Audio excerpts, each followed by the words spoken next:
De retour pour un nouveau CQFR avec Shai. Shai, il n'y avait que 2 matchs cette nuit. On a pu enfin un peu se reposer quand même là. C'est fini les marathons avec 10 matchs la nuit là où on arrive complètement éclaté. Regardez, j'ai moins de cernes, le week-end se rapproche. On va parler de ces 2 matchs. Je te propose qu'on commence avec Miami. Quand même un Ouais, truc marrant avec Miami, c'est dans le podcast de lundi dernier que je vous avais toujours non, pas de lundi dernier, je crois que c'était lundi d'avant. Je ne sais plus, peu importe. En tout c'est cas, on ça, a fait c'est un podcast avec c'est lundi Théo. d'avant, Allez ouais. le regarder. Donc, tu vois, ça date, c'est important. Dans ce podcast, j'étais là, je disais à Théo, non, mais Miami, moi, je le sens pas. Je pense cette année, c'est pas ouf. Je suis même allé plus loin, mais j'assume moins mes propos. Et depuis, Miami a pas perdu. Donc, c'était même pas lundi dernier, c'était encore Ouais. avant. Depuis, Miami n'a plus perdu un match. 7e victoire de suite. Victoire contre les Nets, 122-115 cette nuit. Qu'est-ce qui se passe avec le Hitchai? C'est l'équipe la plus en forme de la ligue. Non, mais ce qui se passe, c'est qu'il faut jamais douter du 8, avec Spoelstra et Butler. Après, ça veut pas dire que ta take de base, c'était quand même de dire qu'ils vont soit enfin, à la base, tu disais pas plus loin que le deuxième tour, en gros. Ah ouais, après, avec le début compliqué, tu étais allé jusqu'à dire peut-être pas plus loin que le premier tour. Mais Ouais, j'ai dit: «Il mais passerait pas un tour». Moi, j'ai dit: «Il voilà, passerait pas un tour». C'est ça ouais. ma take. Mais bon, ce sera peut-être vrai, hein. Peut-être que on te verra fanfaronner dans quelques mois en disant: «Je vous l'avais dit, ça voulait rien dire et tout». Mais pour l'instant, force est de constater qu'ils sont encore, c'est toujours cette équipe du 8 qui est dès qu'elle commence à être un peu sous-cotée, même avec des absents, parce qu'il faut quand même rappeler que, il y a pas Tyler Herro. Bon, ça leur avait bien réussi, l'année dernière en playoff. Mais C'est aussi Jimmy depuis qu'il est plus là d'ailleurs que ça marche plutôt bien, mais c'est je pas n'y fais faux. pas forcément un lien de cause à effet, mais C'est pas faux. Il y a aussi, une petite montée, sympathique en régime de Jimmy Butler qui est ouais. depuis là 2 matchs, minimum. Là contre les Nets cette nuit, où il l'emporte, 122-115. Butler 36 points, 12 sur 19, 5 rebonds. Un troisième carton énorme où, je sais plus combien il en met, peut-être 18, 17 ou 18 points, 18 18, points. ouais. Et autour, ça marche bien. Ils ont même pas besoin de matchs énormes, tu vois? Tu as Kyle Lowry, Kevin Love et tout, et on a l'impression qu'ils sont là un peu en passe de passage. On vient filer un petit coup de main et le reste fonctionne de lui-même. Duncan Robinson, il fait une très bonne saison. Il avait même commencé à bien jouer, avant cette super série. 26 points ce Enfin, soir, il monte en cette nuit. puissance vachement quand même depuis 4 matchs, ouais. Ouais, ouais, ouais, on retrouve le shooter, le gros shooter qu'on avait vu, avant qu'il signe son contrat. Mais ouais, cette équipe, qu'est-ce que tu veux dire de cette équipe où, ils ressortent encore un rookie, Raquez, qui est excellent, qui joue 33 minutes, pareil dans l'énergie, l'activité, il est bien. C'est une équipe, tu peux pas enfin, ça faut jamais être trop sceptique avec eux, que ce soit en saison régulière ou en playoff, parce que ils arrivent à trouver. Spoelstra, il arrive toujours à trouver une formule, une recette pour que, indépendamment de qui est sur le terrain, là on a du Haywood Highsmith, il y a des joueurs qui jouent dont on pourrait penser qu'ils joueraient dans ces circonstances, comme Jovic par exemple, qui est quand même intégré au groupe depuis l'année dernière. Bon là, il joue pas, et Spoelstra arrive encore à faire alors c'est pas des miracles, parce qu'en face, c'est qu'une équipe de Brooklyn où il y a pas Ben Simmons et Cam Thomas, mais ça reste une bonne équipe quand même. Il reste des bons joueurs, et Miami, bravo le 8. Ouais, moi je suis content que tu parles de Duncan Robinson, c'est un joueur que j'aime bien. Alors oui, il a quand même une vraie spécialité, c'est le 3 points, Ouais. mais je trouve qu'on peut de moins en moins l'enfermer dans la case du shooter. Ça s'applique aussi à Sam Hauser des Celtics, Mmh. je pourrais trouver d'autres exemples, de joueurs comme ça qu'on catalogue un peu trop vite comme des shooters. Les Je les trouve que shooters les shooters blancs, de ouais, 20 mais alors pieds. là, j'ai donné 2 blancs, mais je suis sûr, Non, non, mais je vois ce que enfin, tu veux je dire. peux trouver d'autres exemples. Mais oui, pour le coup, il Non, y mais a un c'est peu non, mais Mazzula, c'est vrai qu'il y a un peu ce c'est ça, cliché c'est stéréotype. Mazzula qui a dit ça avec Hauser l'autre jour, c'est pas nous qui le disons, hein. Il disait: «Bah, c'est parce que je veux pas avoir de problème, mais C'est ce vous qu'il savez a pourquoi il est». sous-entendu, en tout Voilà, cas. vous savez pourquoi, je vais pas dire pourquoi il est sous-coté, mais vous m'avez compris, quoi. Donc Ouais, mais pour le coup, Duncan Robinson, c'est quand même un joueur qui court beaucoup, qui se déplace tout le temps, ouais, qui a on l'a déjà répété, mais il a une entente avec Bam Adebayo. C'est un mec qui coupe très bien au final ouais, et je trouve même déjà l'an dernier, je trouvais qu'il avait progressé, pardon, balle en main. Il y a même alors là, il y en a pas eu forcément, mais il y a eu des séances il y a eu des possessions où il montrait même du playmaking, je trouvais, en fait, dans les derniers playoffs. Sa défense est en progression. Enfin bref, je trouve que ça devient c'est un vrai joueur de basket. C'est quand même un mec qui à un moment était au placard alors qu'il a un contrat à 90 millions. Là, je pense que Miami, il n'y a pas de moment où il va sortir de la rotation cette saison. C'est un titulaire indiscutable, quel que soit. Autant, tu vois, il y a des joueurs qui tournent un peu. Tu l'as dit, bah là, c'était Highsmith. Des fois, on voit certains joueurs, des fois, on voit d'autres joueurs. Lui, je pense que lui, ça va être une constante. Et du coup, il y a une espèce de. Le trio Butler, Adebayo, Robinson est quand même une base, plus Spolstra. Et on verra au retour de Hero si Tyler Hero se greffe aussi. Tu as quand même 3-4 mecs dans ton 5 majeur où tu sais que voilà, tu auras quand même une production assez constante. Après, bien sûr, Robinson, il y a des jours où il va rater des tirs, etc. Mais je trouve ça quand même très solide pour Miami, ça c'est vrai. Surtout à l'Est où si tu as une base à peu près correcte, tu peux gagner quand même 45 matchs sans trop te mettre dans le dur. Mais je suis content de voir que Chloé joue la saison régulière. Hein. Même Jimmy Butler, justement, dans ce podcast, j'étais là, je disais, ouais, Butler, la saison régulière, il se fout de notre gueule, il joue pas. Ah là, 32 points le match d'avant, 36 celui-là. Il avait déjà l'air de choisir, enfin, pas de choisir ses matchs, mais tu sais, c'était bizarre parce qu'en début de saison, il faisait des déclats du genre, non, non, en gros, je joue à fond, vous nous sous-estimez et tout. Et puis le match d'après, il n'était pas là pour une raison un peu mystérieuse. Et là, par contre, sur les 2 derniers matchs, il a quand même vraiment l'air de monter en puissance. Un chiffre ça peut paraître anecdotique parce qu'il a un volume très faible. Il prend que 2 tirs à 3 points par match, mais il a 50% pour l'instant. Donc et il en a parlé après le match en disant mes coéquipiers me disent arrête pas de me dire que je suis un joueur qui peut shooter à 50% à 3 points sur toute la saison. Bah, je vous laisse imaginer si Butler, qui est déjà un joueur qui est capable d'être dominant, alors surtout en playoff certes, mais qui est aussi très bon en saison régulière, s'il se met à shooter à 50% à 3 points, bonjour les dégâts, quoi. Après, ses coéquipiers pensent que. Voilà. Faut voir, faut voir. Mais effectivement, tu as raison. Par contre, s'il prend confiance à 3 points, ça peut développer encore un autre axe de son jeu, ça Mmh. c'est sûr. Et ils ont même plus besoin là, enfin, juste pour finir sur le hit, Ouais. là, pendant quelques matchs, ils ont été portés par un Bam Adebayo qui était, juste exceptionnel et la meilleure version quasiment qu'on a jamais vue de lui. Et là, ils vont pouvoir alterner, tu vois? C'est ça qui est bien. C'est-à-dire qu'Adebayo a montré qu'il était capable là de monter en régime, et de prendre l'équipe à son compte. Et à côté, quand tu as Butler, Adebayo, il peut se «contenter» entre guillemets d'un petit match, autour des 20 points avec sa défense, de fer habituelle. Voilà, ce tandem-là est quand même ultra impressionnant et les joueurs qui gravitent autour, ça reste, c'est toujours cool Miami. Théo peut fanfaronner, il a raison. Il peut t'insulter, sans problème, on comprend. Voilà. Ouais, je comprends aussi du coup. Pas l'air d'avoir trop le choix, mais non, je comprends aussi. Allez, on passe au deuxième match. C'était le duel entre les Warriors et le Thunder. Un Ouais. match à Golden State, victoire du Thunder à l'extérieur, 128-109. Le Thunder qui a eu une adresse absolument phénoménale à 3 points, Ouais, 19 sur c'est clair. 32, ça fait 60 au tir, un 7 sur 7 pour Isaiah Joe qui est sorti du banc pour allumer tout ça, Ah 23 points. Shai Gilgeous-Alexander met 24 points, mais en étant plutôt bien contenu et en ouais. ayant, 7 en sur étant pas 21, je très crois. adroit, ouais, Ouais. 6 sur 21 même, 6 sur 6 sur 21, pardon. 21, mais 9 sur 9 au lancer. Mais voilà, mes victoires du Thunder. Le Thunder avait besoin de prendre ce match quand même. Il n'y avait pas Stephen Curry, pas Draymond Green. Donc, tu as un peu l'obligation, entre guillemets, quand tu veux jouer les outsiders, de gagner ce match-là. Et le Oklahoma City l'a fait. C'est la 8e victoire du Thunder en 12 matchs. Ouais, c'est ça. Tu me disais un peu en off tout à l'heure que toi, tu avais trouvé les Warriors pas si inintéressants. Moi, enfin, je me suis oui, il y a des joueurs individuellement, Kuminga, c'était pas mal du tout, par exemple, mais ouais, j'arrive pas à être rassuré parce que dès que là, tu as ni Curry ni Green et puis en face, c'est que même si c'est une bonne équipe, moi, je suis pas j'ai pas été très rassuré. Ça fait 5 défaites de suite pour les Warriors, en sachant que Draymond va encore en manquer 4. Curry, ils vont quand même faire attention, je pense, vu que c'est le genou, ils vont pas forcer son retour. Et je reste dans la même idée depuis le début de la saison, c'est-à-dire que même si des grosses séries de victoires peuvent arriver, on l'a vu, on est à l'ouest et il faut pas prendre trop de retard, quoi. Il y a des équipes qui carburent, et j'aime pas que les Warriors soient déjà dans un petit creux, et qu'ils soient un peu dans l'obligation de cravacher après. Bon, il y a rien n'est définitif, mais voilà, je suis un peu moins optimiste que toi pour l'instant à court terme. Et le Thunder, ouais, adresse totalement insolente, ça shootait dans tous les sens. Même Josh Giddey, qui est parfois un peu en recherche de son shoot, il a tout mis, 3 sur 3 à 3 points. Et Isaiah Joe, qui est un joueur un peu de l'ombre, ouais, 7 sur 7, presque dommage. Il fait 7 sur 7 à 3 points et il rate un lancer franc et il peut pour passer à côté du match parfait. Mais bon, belle performance d'OKC qui se positionne déjà. Ils sont 4e, je crois, à l'ouest. Ils sont sur une bonne dynamique aussi. C'est très positif. Leur début de saison est très positif, avec pourtant encore aussi une marge de progression.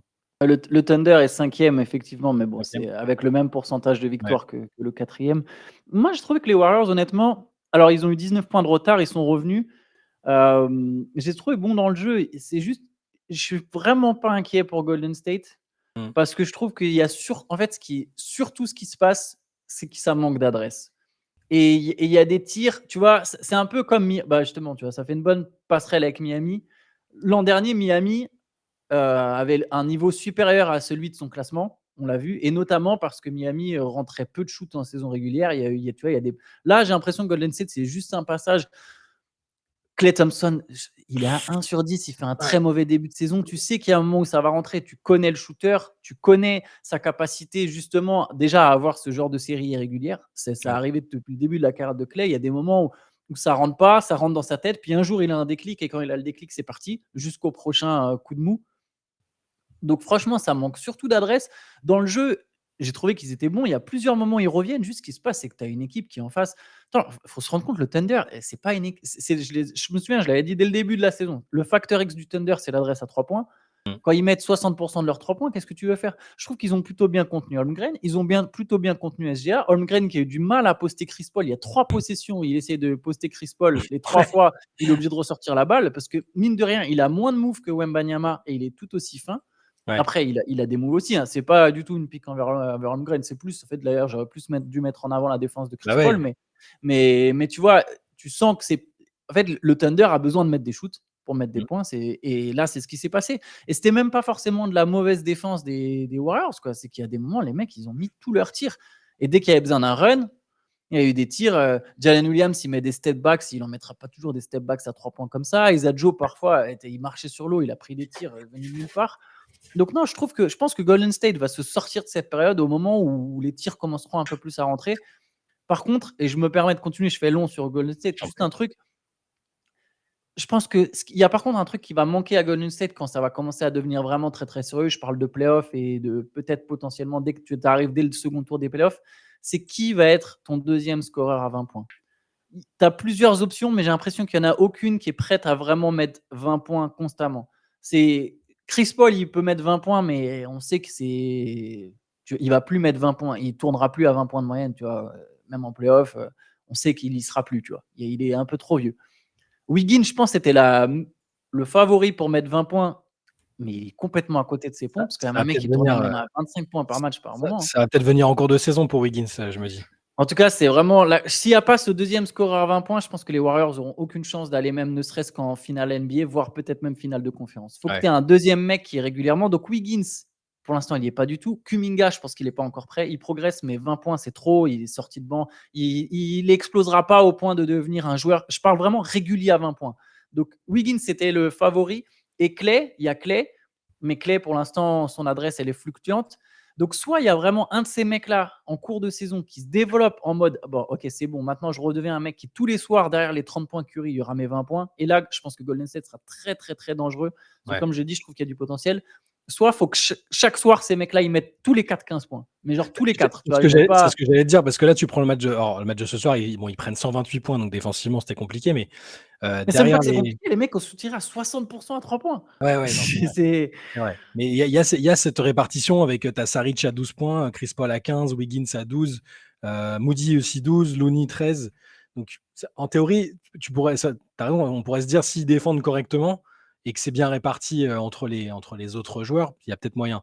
Mais je sais pas, là pour l'instant, j'ai pas un très bon. J'avais déjà là sur le début de la mauvaise série, voir Curry marquer 35 points et les autres galérer, j'aimais pas j'aime pas trop ce visage-là des Warriors. Alors, comme pour toutes les équipes dont on parle depuis le début, on peut facilement dire il y a que 13-14 matchs de jouer, il y a beaucoup de temps. Ces dernières saisons, de toute façon, on a vu des équipes qui basculaient totalement à mi-saison. Boston il y a 2 ans, les Lakers la saison dernière, donc c'est largement possible et faut enterrer personne, absolument personne. Miami aussi l'an dernier qui était très très médiocre en saison régulière et qui était exceptionnel en playoff. Mais là, juste si on doit parler de ce qu'on voit pour l'instant, ouais, les Warriors qui perdent encore, alors on ne sait pas combien de temps, mais ils perdent Gary Payton aussi qui se blesse à la cheville. C'est un peu une mauvaise vague. Un peu, ils sont sur une période un peu compliquée, je trouve. Donc, ils ont l'expérience pour rebondir après ça. C'est une évidence parce que c'est une équipe qui se connaît très bien, avec un coach qui connaît très bien son équipe. Mais faut pas que ça dure trop, quoi. Moi, je suis même si on a vu des équipes finir 8e et aller très loin, type Miami l'année dernière. À l'Ouest, je pense que c'est pas une bonne idée de se dire c'est pas grave, on peut finir 6e, 7e, ça passera. Je pense que c'est pas une bonne idée cette année. Oh, moi, je pense qu'ils vont remonter, j'en suis sûr. Parce qu'honnêtement, en fait, j'ai l'impression que la mauvaise passe, c'est que les résultats. C'est pas le jeu, tu vois. Mmh. Genre même il y a des joueurs qui seraient genre le Podziemski, en fait, ils ont vraiment beaucoup de bons joueurs. Ils ont vraiment beaucoup de bons joueurs et ça joue pas mal. Juste, ils ont pas ce deuxième mec derrière Curry et pour l'instant, il y a aussi un manque d'adresse. Là, ils tirent, tu vois? Donc ils perdent. L'écart peut sembler fou, mais tu as une équipe qui, de l'autre côté, tire à 60 à 3 points et de l'autre, tu as une équipe qui met que 40 de ses tirs et 34 de ses 3 points, tu vois? Les Mmh. Warriors ont dominé au rebond. En fait, il y a plein d'aspects du jeu sur lesquels les Warriors ont été bons. Podziemski, il a été intéressant. Moody, il a été intéressant. Tu vois, il y a juste. Ah bon, après, c'est quand même le Thunder qui a gagné le match, hein, attention. C'est pas que ça a inversé la tendance, mais je pense que Golden State va se relever bien avant le milieu de saison. Il y aura Ouais. un moment où ça va prendre et là, je pense que cette équipe, elle pourra. Par contre, tu as raison, à l'Ouest, c'est tellement chargé, faut pas prendre trop de retard. Bah, c'est ça. Mais bon, tu as raison aussi, il faut pas enlever, il faut rien enlever à OKC qui gagne ses matchs, qui même, tu vois, un soir où Shai est à 6 sur 21, il gagne un match à Golden State, même Golden State diminué. C'est vrai. Je crois qu'ils avaient gagné qu'une fois sur leurs 10 ou 11 derniers affrontements enfin, ils étaient vraiment pas sur une très bonne série contre les Warriors et tu sais, dans l'optique de passer le cap qu'on attend d'eux, ce genre de match, aller gagner là-bas, même contre une équipe diminuée, j'aime bien ce que ça implique, tu vois? Et même, bah, C'est vrai. Holmgren, oui, Holmgren qui essaye de poster Chris Paul, il n'y arrive pas, mais je trouve quand même qu'il force rien. Il prend Ouais. que 7 tirs, mais bon, tu vois, il finit en double-double, il met 2 contres. J'aime le fait qu'il cherche pas à forcer et que bah, c'est la situation qui est avantageuse pour lui aussi. Il a pas besoin parce que derrière, tu sais que Shai est là, que Giddey peut faire un bon match, que Jalen Williams peut faire un bon match aussi. Un soir, tu as un Isaiah Joe qui va mettre 23 points. Donc, il est vraiment c'est un fauteuil il faut savoir exploiter la fenêtre qu'il a, hein, mais je trouve qu'il est dans un fauteuil et qu'il l'exploite très bien pour l'instant. Ouais, mais tu as tout à fait de raison de souligner, ce que tu dis sur Holmgren et ce que tu dis sur le Thunder. Le Thunder, au final, doit gagner ces matchs-là, hein, Mm. comme on le disait et le Thunder les gagne et ça reste un signal très, très positif pour cette équipe. Ouais. Juste pour la conférence Ouest, c'est vrai que c'est très chargé, mais du coup, le fait que c'est très chargé, ça fait qu'il y aura très peu d'équipes qui vont se détacher et que du coup, Ouais. c'est comme l'an dernier. Même si tu démarres pas, enfin, même si tu es à 6-6, en fait, 6-6, tu es toujours en course avec tout le monde parce qu'il y a tellement de bonnes équipes que Mm. forcément, tu joues plus les équipes de ta conférence. Donc, c'est dur de faire une série de victoires à l'Ouest. Par exemple, là, les Timberwolves ont très bien commencé, mais est-ce que cette équipe va vraiment toujours rester là? Est-ce que Dallas, quand Dallas, enfin, tu vois, quelle équipe va vraiment se détacher? Tu peux te dire que, OK, Denver va se détacher, et encore, Denver joue pour l'instant sans Jamal Murray. Mm. Tu vois, tu peux, même en te foirant un petit peu, les autres équipes, elles peuvent pas non plus. Il y a trop de talent pour que ça enchaîne complètement les victoires. Donc, si à un moment tu trouves ton rythme, regarde, les Lakers donnent l'impression d'être en crise et pourtant, à l'heure actuelle, ils sont 7e avec 6-6 parce qu'il y a personne qui se détache, quoi.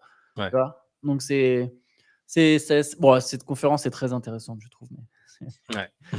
je fais toujours du bashing de l'Est et de la promotion de la conférence Ouest. Bon, bah, écoute, je te propose qu'on s'arrête là, Shai. De toute façon, il n'y avait pas beaucoup de matchs, pas beaucoup d'actualités. Si vous êtes à la recherche de cadeaux de Noël à tout hasard, n'hésitez pas à aller. Il y a une petite équipe sympa qui ont sorti un livre. Voilà, ça s'appelle Une saison en enfer. Je vous invite à aller regarder ça sur basketsession.com. Ça peut être une idée de cadeau si dans votre entourage il y a des fans de basket ou même des fans de sport collectif ou des pratiquants de sport collectif. Absolument. Ou par exemple pour ceux qui sont un peu plus fan de basket, il y a aussi le MOOC numéro 13 sur les losers, quoique ça s'applique pas qu'aux basketteurs au final. Ça peut intéresser du monde. Voilà. Et on devient des youtubeurs et bientôt je deviendrai VRP. Moi. Elle était très bon, je te dis, à chaque fois tu me convaincs. Après chaque CQFR, je vais racheter un truc parce que j'ai oublié que je l'avais acheté, tu vois. T'es bon, t'es bon. Merci Shai, c'est gentil. Bon, écoutez, passez un bon week-end. Les rendez-vous sur la chaîne, hein, vous connaissez maintenant. Le samedi, il y a le Moop Deep. Le dimanche, il y a le Hoop Culture. Et nous, le lundi, on se retrouvera pour un CQFR du week-end. Yes. Yes, allez, bonne journée plutôt. Bonne journée, bon week-end à Bon tous. week-end.